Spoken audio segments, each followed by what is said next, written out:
사기 21장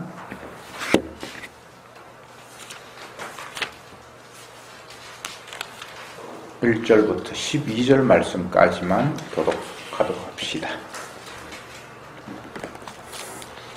1절에 이스라엘 사람들이 미스바에서 맹세하여 이르기를 우리 중에 누구든지 딸을 베냐민 사람에게 아내로 주지 아니하리라 하였더라.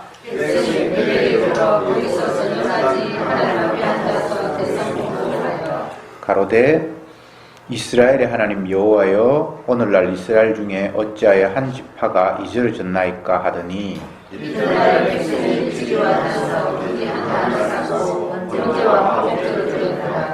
이스라엘 자손이 가로되 이스라엘 온 지파 중에 총회와 함께하여 여호와 앞에 올라오지 아니한 자가 누구냐 하니 이는 그들이 크게 맹세하기를 미스바에 와서 여호와 앞에 이르지 아니하는 자는 반드시 죽일 것이라 하였습니다. 이스라엘 자손이 그 형제 베냐민을 위하여 뉘우치되 오늘날 이스라엘 중에 한 지파가 끊어졌다. 그 남은 자들에게 우리가 어떻게 하면 아내를 얻게 하리요? 우리가 전에 여호와로 맹세하여 우리 딸을 그들의 아내로 주지 아니하리라 하였도다. 또 가로되 이스라엘 지파 중 미스바에 올라와서 여호와께 이르지 아니한 자가 누구냐 하고 본즉 야베스 길앗에서는 한 사람도 중에 이르러 죽게 잡으지 아니하였으니 백성을 계수할 때에 야베스 길랏 거민이 하나도 거기 없음을 보았습니다. 그 중에 큰 용사 12,000을 그리로 보내며 그들에게 명하여 가로되 가서 야베스 길앗 거민과 및 군용과 원하를 달려오시라. 너희의 행할 일은 모든 남자와 잔 여자를 진멸할 것이니라 하였더니 그들이 야베스 길앗 거민 중에서 젊은 천을 400명을 얻었으니 이는 아직 남자와 자녀 안에서 분별하지 못하는 자라. 그들이 실로 진으로 올라오니라. 이는 가나안 땅에 들었다. 아멘. 뒷부분은 다 읽지 않았습니다. 제가 말로 설명을 드릴게요. 사사기가 이제 마지막 장에 이르렀는데 전체적인 내용들을 조금 다시 간추려 보면 21장 내용 가운데서 앞부분에 1장부터 16장까지는 구체적으로 사사들이 이제 등장을 해서 이스라엘을 어려운 가운데서 구원하는 이야기들을 하나하나 열거를 했습니다. 우리가 잘 아는 대로 여자 사사 드보라도 나오고 에훗, 삼손, 기드온, 삼갈 등등 해서 어려운 가운데서 하나님이 사사를 세워서 이스라엘을 구원하는 이야기를 16장까지 이제 했고 17장부터 오늘 마지막 21장까지 내용은 사사는 등장하지 않고 이스라엘이 얼마나 엉망진창이었는가라는 이야기를 이런저런 예를 들어서 설명을 하는 내용입니다. 이제 마지막 21장에 왔는데 앞부분 20장부터 21장은 같은 내용이 쭉 연결이 됩니다. 어떤 내용인가 하면 레위인 중에 한 사람이 첩을 거느렸는데 그 첩이 또 바람이 나서 그걸 남편에게 들켜서 친정으로 이제 도망을 갔고 그 레위인이 그 사실을 알고는 그 자기 첩을 사랑하는지라 장인에게 찾아가서 그를 이제 다 지난 날은 용서할 테니까 다시 집으로 돌아가자고 하면서 이제 첩을 이제 데리고 집으로 돌아오는 과정에 밤이 깊어서 이웃 동네에서 이제 하룻밤을 자야 되는데 어떤 노인이 자기를 일행을 재워주겠다고 해서 그 집에 가서 자려고 하는데 동네 깡패들이 찾아와서 막 행패를 부리고 그렇게 해서 결국은 그 첩을 그들에게 내줬는데 밤새도록 그 첩을 융간을 하고 떠나버렸는데 그 첩이 이제 지쳐서 그냥 죽어버린 사태가 발생을 했고 그 다음날 아침에 일어나서 그 레위인이 자기 첩이 죽어 있는 걸 보면서 너무나 화가 나서 그 아내를 데리고 자기 집으로 와서는 12토막 시체를 내서 각 지파에 보내면서 이스라엘에 이런 악이 있었다라고 알렸어요. 그러니까 다른 11지파 사람들이 다 모여서 도대체 어떻게 해서 이런 일이 있는가 따져보니까 레위지파의 한 첩이 베냐민 동네에서 강간을 당하고 죽임을 당해서 이 사람이 화가 나서 시체를, 자기 첩의 시체를 이렇게 보냈다. 그렇게 이제 소문이 나니까 11지파 사람들이 베냐민 지파들에게 어떻게 너희들이 그런 악을 저지를 수 있느냐, 누가 그런 행패를 부렸는지 모르지만 빨리 처단을 하고 이스라엘에서는 다시 그런 악이 행행하지 않도록 이를 마무리 짓자라고 하는데, 베냐민 사람들은 뭐 우리는 그런 일 없다고 발뺌을 하면서 다른 11지파들의 그 분노에 대해서 동의하지도 않고, 결국은 11지파가 모여서 한 지파 베냐민을 완전히 섬멸해버리는, 처음에는 11지파가 졌고 두 번째도 싸움에 졌는데 마지막에는 완전히 베냐민 지파가 거의 진멸하다시피, 남자들이 거의 다 죽다시피 해서 박살이 나버렸는데, 오늘 21장의 내용을 보면 그렇게 일이 벌어지고 난 이후에 보니까 11지파 사람들이 생각할 때에, 야, 우리가 너무 또 심한 거 아닌가. 하나님께서 우리 조상 야곱을 통해서 그 후손들이 12지파가 되었고 12지파가 이렇게 모여 살아가는데 한 지파가 거의 작살나다시피 하니까, 그러면 하나님이 세워준 이 12지파 중에 한 지파는 거의 무너질 지경이 되었다라고 하면서 우리가 너무 심했다고 막 자책을 하고 모여서 통곡을 하고 막 이런 상황이 왔습니다. 그래서 사람들이 말하기를, 어쨌든 이지려져가는, 다 없어져가는 베냐민 지파를 살려야 되겠는데, 많은 사람들이 전쟁에서 죽어버렸고, 또 우리가 전쟁에 나가기 전에 우리는 베냐민 지파를 미워해서, 만약 우리가 베냐민 지파들과 혼인을 하고 딸을 그들에게 준다라면 우리는 하나님의 저주를 받을 것이다 하면서 막 그때 분노를 하면서 서로 맹세하고 했던 그런 기억이 있으니까, 자기들의 딸들을 또 그들에게 주기도 못하고, 그런 상황에서 사람들이 이제 생각해낸 것이, 우리가 베냐민 지파와 다 싸우려고 할 때에 같이 전쟁에 참여하기로 해놓고는 참여하지 않은 지파가 분명히 동네 사람들이 있다. 그들도 우리가 벌을 하겠다고 했으니까 그들을 벌을 내리고 그 처녀들을 잡아서 그 베냐민 사람들에게 줘서 자손을 번성하도록 하자. 이렇게 또 의논이 되어서 전쟁을 벌일 때 참여하지 않은 동네 사람들을 찾아보니까 야베스 길라앗이라는 지역에서는 한 사람도 참여하지 않았다는 그런 결과가 주어져서, 이 연합군이 이제는 야베스 길라앗 동네에 가서 그들을 막 이렇게 진멸을 하고 그 가운데 처녀 400명을 강제로 끌고 와서 베냐민 사람들에게 주면서 너희들이 빨리 자손을 번성시켜라. 뭐 이런 이제 이야기가 기록이 되어 있고, 마지막 부분에는 그래도 여자들이 턱없이 부족하고 하니까, 그러면 우리들은 그들에게 딸을 주지 않겠다고 맹세를 했으니까 그럼 어떻게 하면 좋겠냐.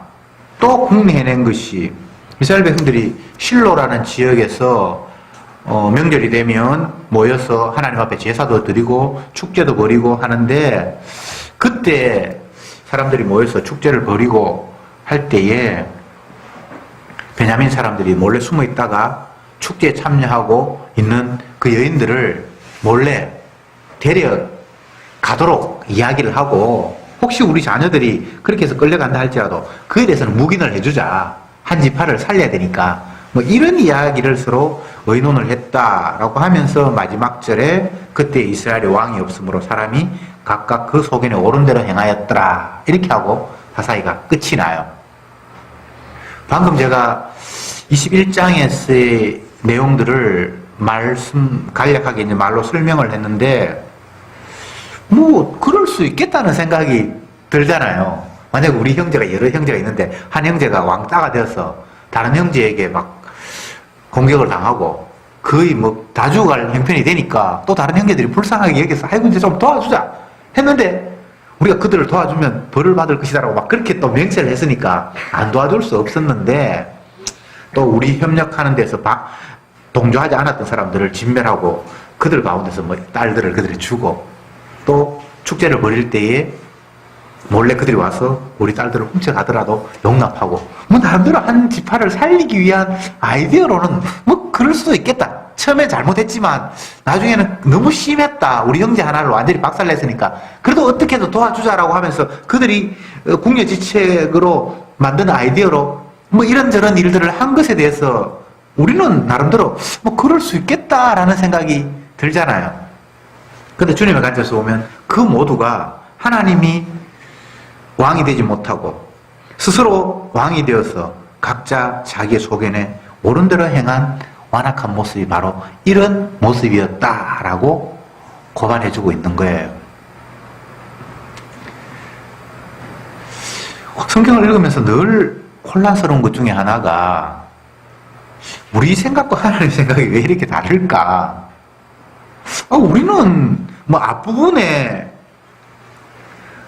한 지파를 완전히 작살내는 것까지는 좀 심했다 할지라도 그 이후에 그를 살리기 위해서, 그 지파를 다시 살리기 위해서 그들이 이런저런 결정을 내린 것에 대해서는 뭐 그럴 수 있겠다는 생각이 드는데 주님 보실 때 그것도 아닌 거예요.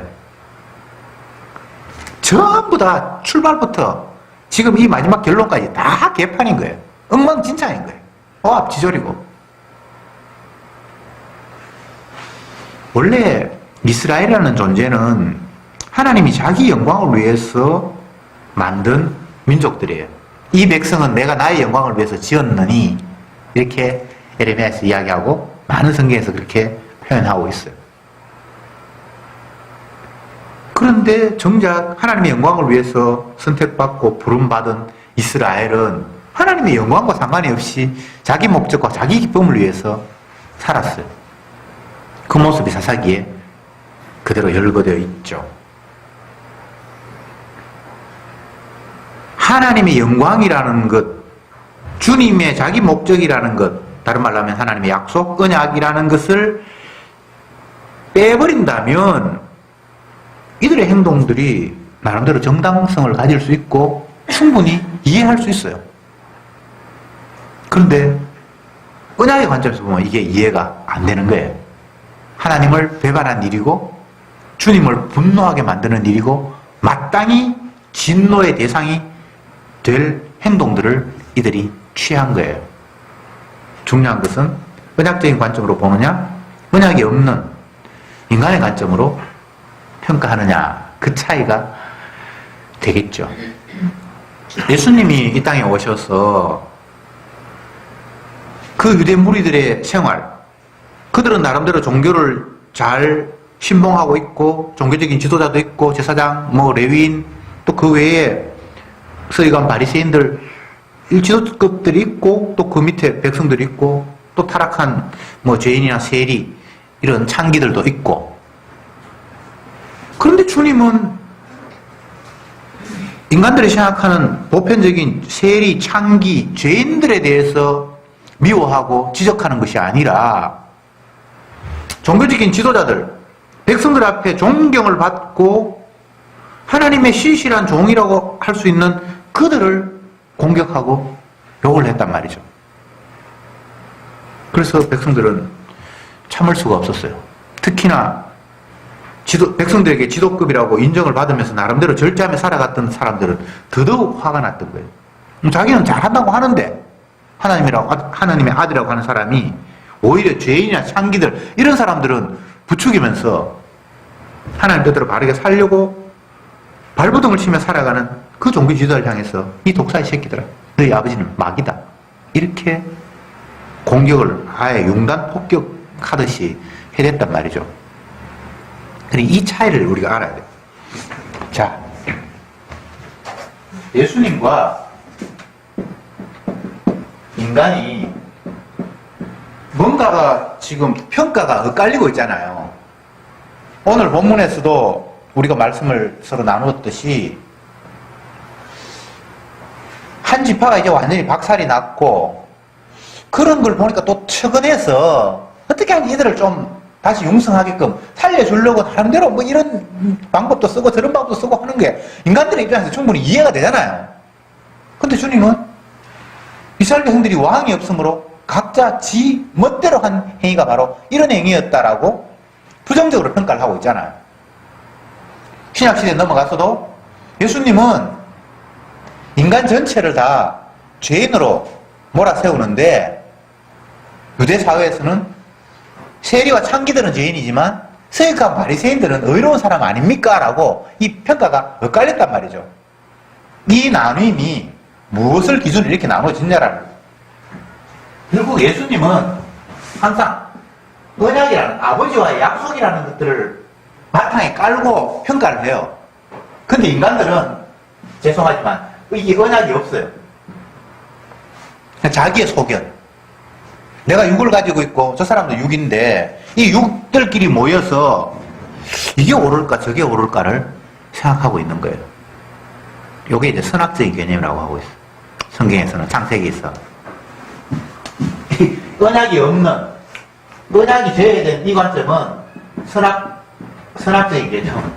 여기 이거는 생명나무의 개념. 이런 식으로 성경이 쭉 이야기가 흘러가거든요. 그래서 우리가 무심코 언약이라는 것들이 제외된 채 나의 보편적인 상식과 판단을 가지고 성경을 보고 세상을 보면 성경이 이해가 안 되는 거예요. 하나님 하신 일이 이해가 안 되는 거예요. 오전 설교에서 누가복음 15장에 지난주까지 말씀을 살폈는데 세 가지 비유가 나왔죠. 잃어버린 양, 잃어버린 동전, 그리고 잃어버린 아들. 근데 거기에서도 참 이해가 안 되는 것이 예수님이 세리와 죄인들을 영접하고 그들과 함께 먹고 마시면서 희희낙낙했단 말이죠. 그 광경을 서기관 바리새인들 보니까 기가 찬 거예요.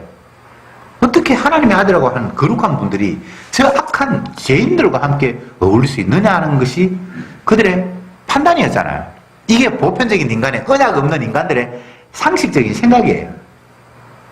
그럴 때 주님께서 잃어버린 양, 잃어버린 동전, 잃어버린 아들을 비유로 이야기하면서 아버지의 마음은 이런 거다 라고 설명을 해주셨는데 거기에서도 보면 마지막 비유에서 집을 떠난 잃어버린 아들, 그리고 집을 떠나지 않고 열심히 아버지에게 효도하는 큰아들 마지. 누가 봐도 이 상황에서는 둘째 아들, 집 나간 아들이 나쁜 놈이에요. 아버지 앞에 열심히 충성하는 맏아들이 효자예요.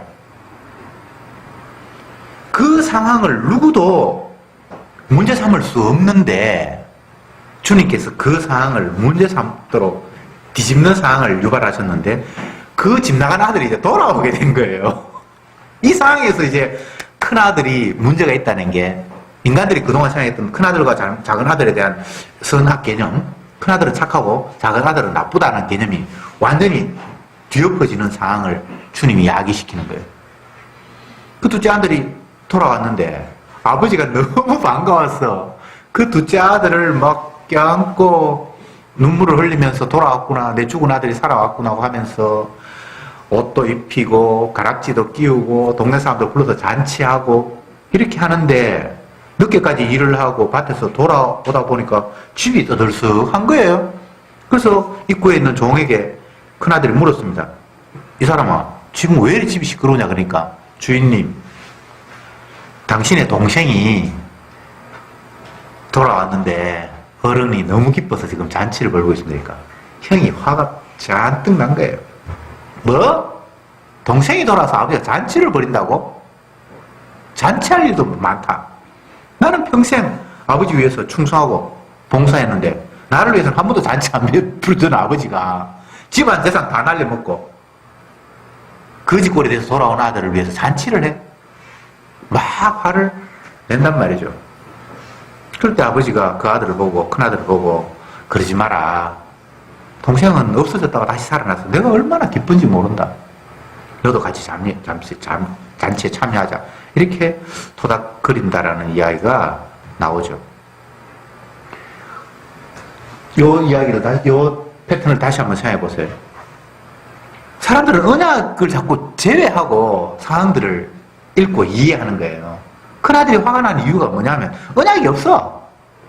나는 열심히 충성했고 저놈은 허랑방탕하고 아버지 재산 다 날린 놈인데 당연히 칭찬을 받아야 돼. 내가 칭찬을 받아야 되고 저놈은 벌을 받아야 돼. 서기관 바리새인들은 자기들 율법 지킨다고 나름대로 노력하고 11조도 하고 구제도 하고 기도도 하고 열심히 하는데 세리 또 죄인들 이들은 자기 욕망을 위해서 살았잖아요. 그러면 당연히 자기는 복받아야 되고 이들을 버려야 되는데 예수님이 오히려 그들을 영접하고 있는 이런 상황을 이해할 수가 없는 거예요.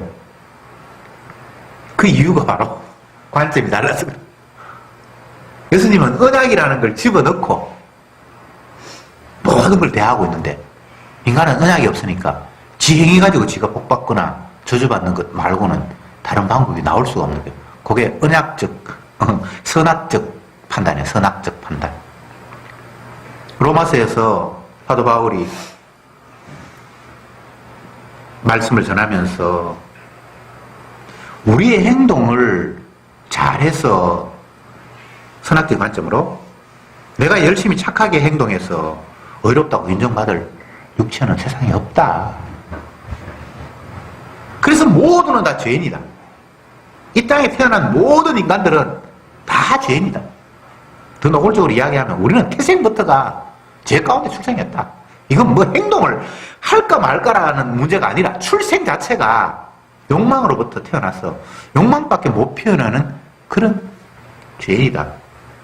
그러면 그런 죄인이 언약적인 관점이 아닌 선악적인 관점으로 지가 행동 잘해서 하나님 앞에 인정받고 복을 받는다는 것은 있을 수 없는 일이다. 그래서 선악적인 개념으로 평가하면 우리에게는 가능성이 없고 하나님은 그 규칙 말고 다른 새로운 규칙이 있다. 그걸 이제 주님께서 바울이 이야기를 하잖아요. 율법 외에 한 의. 이 성경이 맨날 이 이야기하는 거예요. 구약이나 신약이나. 뭐 어려운 것 같은데 매일 그 이야기를 하는 거예요. 매일. 근데 우리에게 잠시나마 그 율법 외에 한 의라는 것들이 잊혀져 버리고 그게 바탕에 깔리지 않으면 그때부터 막 혼란이 오는 거예요.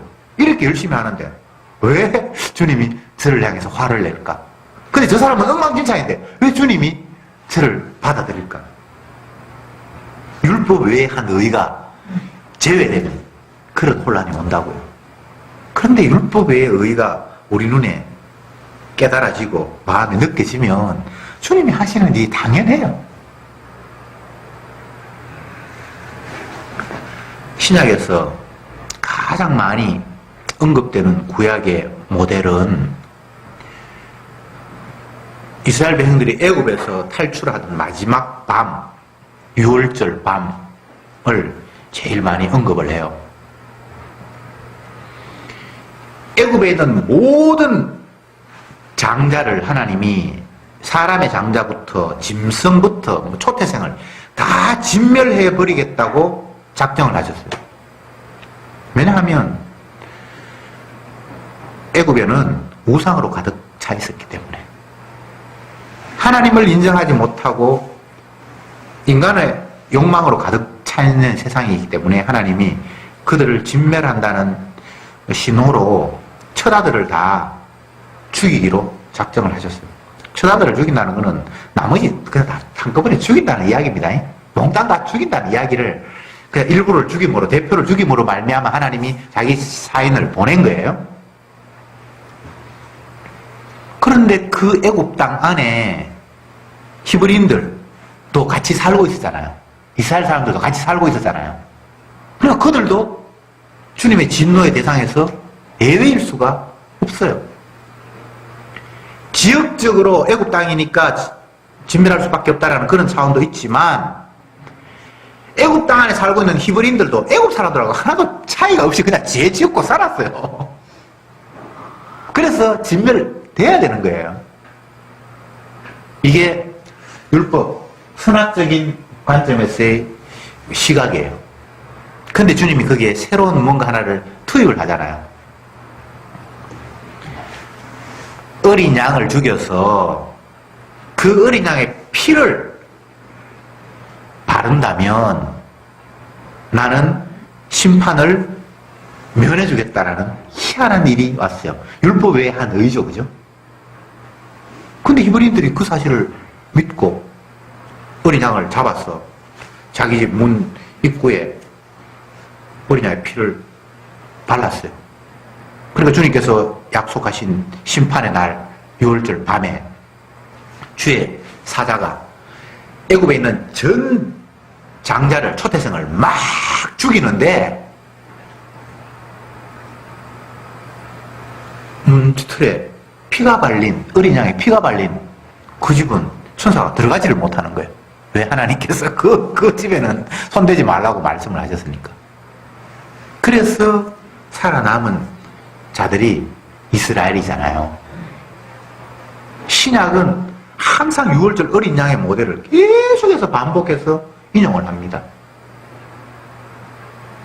그래서 구약은 어린 양의 피, 신약은 예수님의 십자가의 피. 그것 때문에 죽을 놈이 산다는 거예요. 그게 복음이에요. 복음이 어려운 게 아니라 못 믿는 거예요. 율법에 한 의라는 그 주님의 약속을 주님의 믿음이 선물로 오지 않으니까 그게 논리적으로도 이해가 안 되고 받아들일 수가 없는 거예요. 예수님 당시 유대인들이 믿음이 좋은 것처럼 우리는 생각을 하잖아요. 그러니까 일주일에 2번씩, 일주일에 뭐 2번이든 1번이든 금식을 하고 하루에 3번 기도하고 하여튼 그들이 정말 사람들이 하기에 정말 힘든 일들을 절제하면서 뭔가 하니까 굉장히 믿음이 있는 것처럼 우리는 비치잖아요. 근데 결과적으로 믿음이 하나도 없어요. 지 잘 되려고, 지 복 받으려고 설치는 거예요. 내가 주님의 도구고 주님의 영광을 위해서 내가 지원받았다는 그런 생각 안 하고 이왕 이 땅에 태어나는 거 내가 복 받고 천국 가야지, 지 잘 되려고 하나님의 말씀을 적당하게 해석하면서 이용한 거예요. 그래서 열심을 낸 거예요. 이 땅에 열심히 살아가는 사람들이 은혜로 충만한 사람이 열심으로 살아가는 것이 아니고 이 세상에 성공하려고 노력한 사람이 훨씬 더 열심히 살아가요. 밤에 잠도 안 자고 연구한다고 공부한다고 잠 오니까 잠 안 오는 약 먹어가면서 공부해가지고 전교 1등하고 이런 애들이 있거든요. 근데 그 왜 그렇게 열심을 내는가 하면 지 잘 되려고. 그러니까 그 열심을 하나님께서 잘했다고 칭찬해 줄 수 있습니까?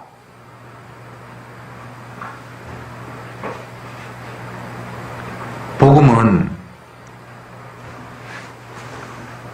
율법 외에 한 의가 복음이에요.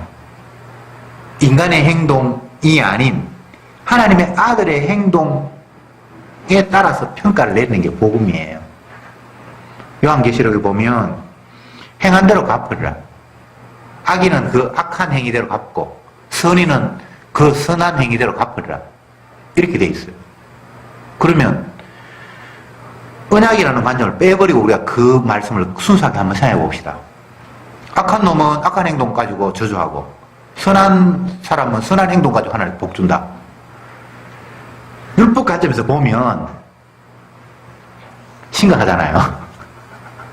우리는 다 절망이라 선한 행동을 해야지 선한 복을 받는다 그랬는데 우리는 해당사항이 없잖아요. 인간 모두 해당사항이 없잖아요. 이 관점으로 다시 한번 그 말씀을 또 생각해 봅시다.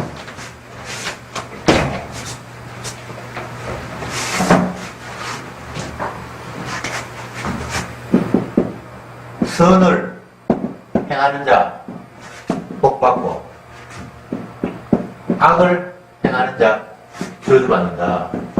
요한계시록에 이렇게 돼 있어요. 그 행한 대로 받으리라고. 이걸 율법에 한 의, 언약이라는 걸 빼버리고 이 말씀 그대로 보면 그야말로 절망이에요.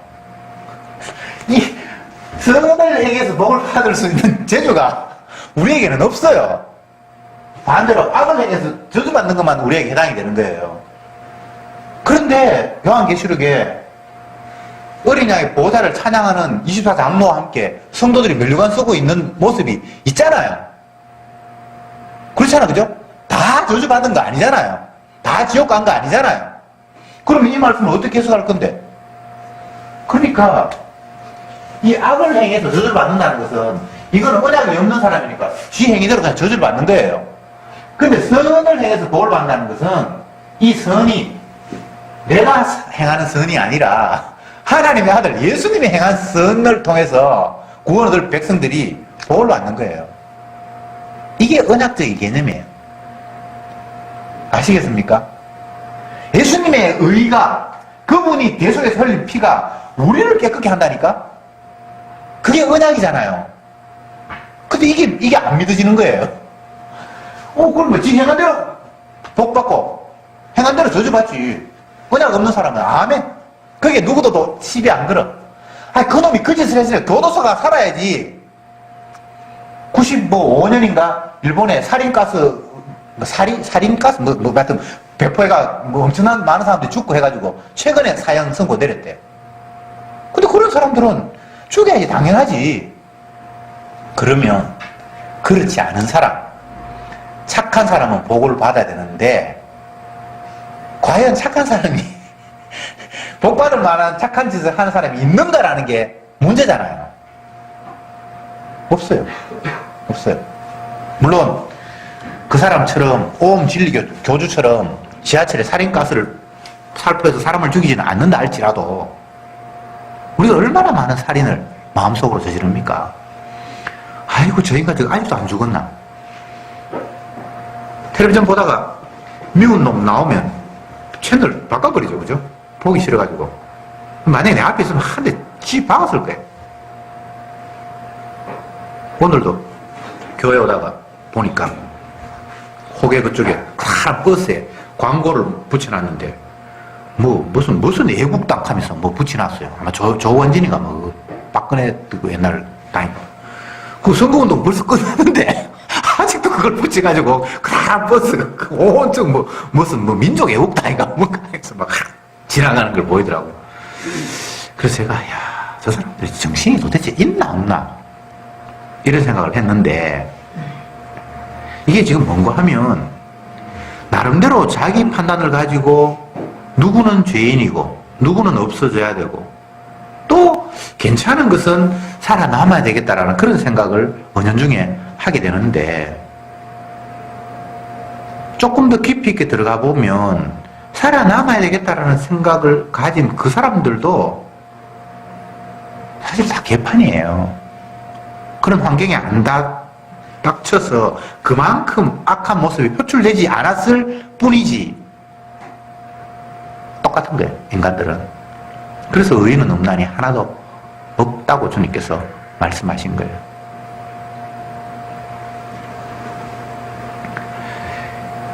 이런 관점으로 오늘 다시 말씀으로 돌아가 보면 이스라엘 백성들은 자기 살라고 그 나라 유지하려고 12지파 가운데 한 지파 없어지면 뭐 어떻습니까? 그게 언약적인 관점에서 그들이 안타까워하는 게 아니에요. 지역, 부족 다 잘 살아야 되는 거예요. 전라도도 잘 살고 경상도도 잘 살고 강원도도 잘 살고 다 잘 살아야 되는데 한쪽이 너무 어려우면 다른 사람들도 사실 힘이 들어요. 그런 생각이에요. 그래서 골고루 우리가 다 잘 살고 우리 형제들 다 행복해야 되고 주를 위해서가 아니에요. 자기를 위해서요.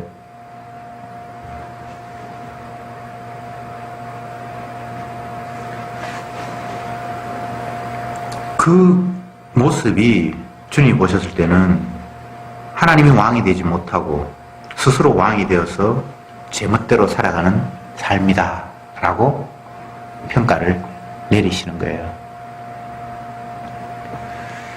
참 평가가 간단한데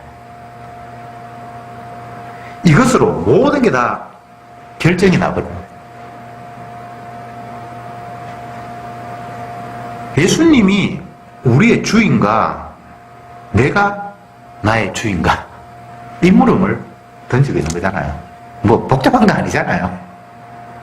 어떻게 살고 저떻게 살고 사실 그게 아무 문제가 없어요. 인간의 행위는 하나님 보실 때는 다 빵점이에요. 빵점. 주님 보실 때는. 그러니까 우리가 기대하는 것은 내 행동에 대한 기대가 아니라 내 행동 말고 예수님의 한 행동에 기대를 거는 거예요. 의로운 자, 의를 행하는 자는 복을 받는다고 했을 때 그 의가 내한테 해당되는 게 아니고 주님의 의를 통해서 복을 받을 자가 있는 거예요. 그러니까 성도는 자기 행동에 희망을 거는 자가 아니에요. 예수를 믿는다는 것은 나를 안 믿는다는 거예요. 근데 우리는 나를 믿고 싶잖아요. 내 말고 누구를 믿어? 내가 해야 되고, 내가 안 하면 뭐 누가 해주는 사람도 없고, 이게 우리의 의식을 꽉 지배하고 있잖아요. 그러면 여러분, 제가 묻겠습니다. 여러분이 여러분의 목숨을 살려서 오늘까지 유지했습니까? 만약 그렇다면 이 세상에 죽을 사람 아무도 없어요. 지가 자기 의지로 지 생명을 살린다면 이 세상에 죽을 사람 아무도 없다니까. 힘 있는 사람, 능력 있는 사람, 지혜 있는 사람, 뭐 돈이 많은 사람, 세상에 어쨌든 떵떵거리는 사람이 많은데 아무리 떵떵거려도 생명을 자기가 어떻게 할 수가 없어요. 재산이 아무리 많아도 자녀가 죽고요. 그 죽는 방법도 뭐 여러 가지예요. 질병도 있고 교통사고도 있고 뭐 별별 희한한 일로 하나님이 생명을 거둬가지고 사람이 어떻게 할 수가 없는 거예요. 어떤 사람은 가난해서 수술비 못 내서 죽었다 그러는데 그건 언약적인 개념이 아니에요. 때가 되어서 죽은 거예요. 돈이 없어서 죽는다고요? 만약 그 논리가 맞다면 돈이 있으면 안 죽어야 되잖아요. 돈이 없어서 죽는다는 말이 맞게 되려면 돈이 있으면 안 죽어야 되는데 아니잖아요. 늙어서 죽는다는 말이 만약에 맞다라면 젊으면 살아야 되잖아요. 그래, 인간 생각이 다 틀렸다니까. 늙어서 죽는 것도 아니고 돈이 없어서 죽는 것도 아니고 주님이 때가 되어서 죽여요. 그래야지 말이 맞지. 뭘 논리도 아닌 걸 가지고 자꾸 우리는 우기는 거예요. 언약이 없으니까. 뭐가 하나 없으면 다른 걸로 대타를 떼우잖아요. 하나님의 언약이 믿어지지 않으니까 인간의 노력, 나의 지혜, 경험을 자꾸 언약 자리에 대신 자꾸 밀어 넣어서 억지로 논리를 자꾸 만들려고 그러는 거예요. 근데 어떨 때 보니까 논리가 맞는 것 같은데 한계가 있지. 원래 지자리가 아니니까. 우리가 지금 그런 삶을 살고 있는 거예요. 이제 말씀을 정리하겠습니다. 사사기가 이제 끝이 났는데 이스라엘의 긴 역사 가운데 사사시대라는 어떤 한 토막을 우리가 봤는데 그 한 토막이 그때의 독특한 시대 상황이라고 보지 말고 인류 전체의 삶이 이러하다고 지금 성경이 고발하고 있는 거예요. 모든 인간이 이런 식으로 살아가는 거예요. 하나님이 없으니까 지가 하나님 돼서 지 멋대로 하는 거예요. 자기 판단과 자기 이익을 생각하면서 결정하며 살아간다는 거예요. 그걸 주님이 보시니까 기가 차다는 거예요. 주인이 따로 계시는데 종이 주인의 자리에서 건방지게 지 마음대로 행동하는 거예요. 그래서 이렇게 이스라엘이 엉망진창이 되었다라고 말씀을 하시는 겁니다. 그러면 어쩔까요? 사실 우리가 할 수 있는 방법이 없어요. 내가 아무리 노력을 해도 너희 의가 서기관 만큼 되지 못하면 결탄코 하늘 아래 못 간다라고 예수님께 얘기했을 때 그 서기관은 인간들 중에 할 수 있는 최상급이에요. 그만큼도 못 미치지만 서기관들 향해서 너희들이 지옥 간다고 주님께서 말씀하셨으니까 인간 가능성 없어요. 우리에게는 내 행함으로는 의를 이룰 수 없어요. 그러니까 우리가 내 행위 아닌 진짜 의를 행하신 그분의 행위에 눈을 돌릴 수밖에 없잖아요. 이게 주님께서 우리에게 하시고자 하는 방향이에요. 왜 이런 말씀을 주셨는가 하면 네 행동 죽었다 깨어나도 안 돼. 그러니까 내가 너를 위해서 대신해서 죽었잖아. 그 이야기 주님이 하시는 거예요. 율법 외에 한 의. 이것에 우리는 주목할 수밖에 없습니다. 사람으로서는 할 수 없어도 주님이 하신다라는 그 말씀에 눈을 돌리면서 주님의 이루신 의가 죄인인 나에게 덮침으로 말미암아 나를 의롭다고 용납하시는 그 주님의 약속, 오늘도 이 복음 앞에 여러분이 찬송할 수 있기를 바랍니다. 기도합시다. 주님 감사합니다. 오늘 이 아침도 저들을 부르셨고 사사기의 말씀을 펼쳐서 묵상하면서